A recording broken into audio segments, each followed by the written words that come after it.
Hi, welcome back. We are making good progress through fixed income. It's a big topic area, a lot of content to cover.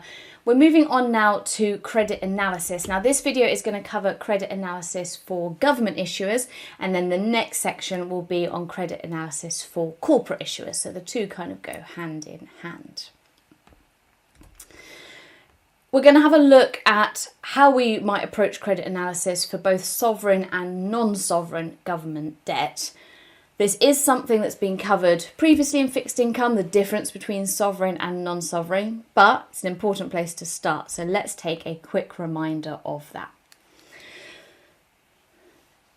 Government issuers can be split into these two different categories. Now, sovereign is referring to the national government. So it's referring to the national government of a particular country. They are issuing fixed income, they're issuing bonds to raise funds, which they can then use for public spending. So for public goods, for services, or they might invest it into infrastructure of the country.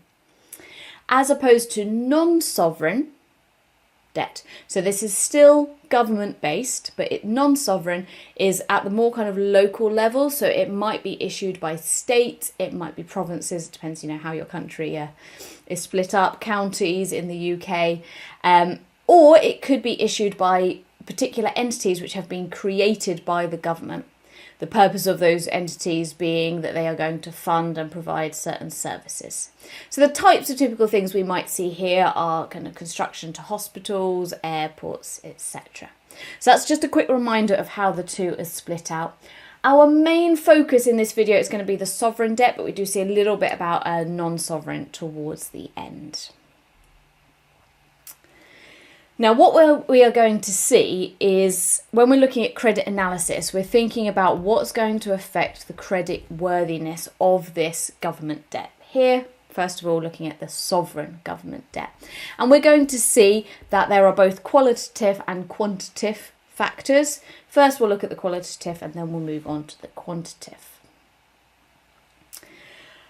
Okay, so what factors affect the credit worthiness, i.e. the ability of the sovereign debt to be serviced?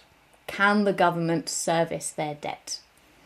So institutions, first of all, looking at the willingness of the government to repay debt, so thinking about kind of historically, does the government service their debt or not? Now, in most mature countries, in most kind of established markets, government debt is seen to be very low risk, and that there's a very low risk that the government will default on it. But that's not necessarily the case in emerging markets.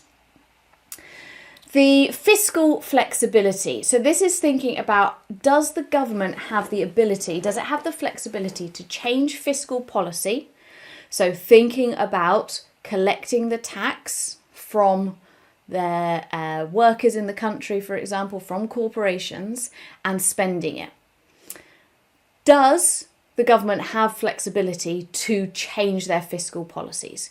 Because if they do, then they're going to be able to change this, for example, put up tax rates when they need a bit more cash to service the debt. If, however, they don't have flexibility, they're not able to change fiscal policy very often for whatever reason, then that's going to reduce the credit worthiness because it's going to increase the risk that they can't actually service the debt. Not only the tax collection, but also do they have the flexibility to reduce spending?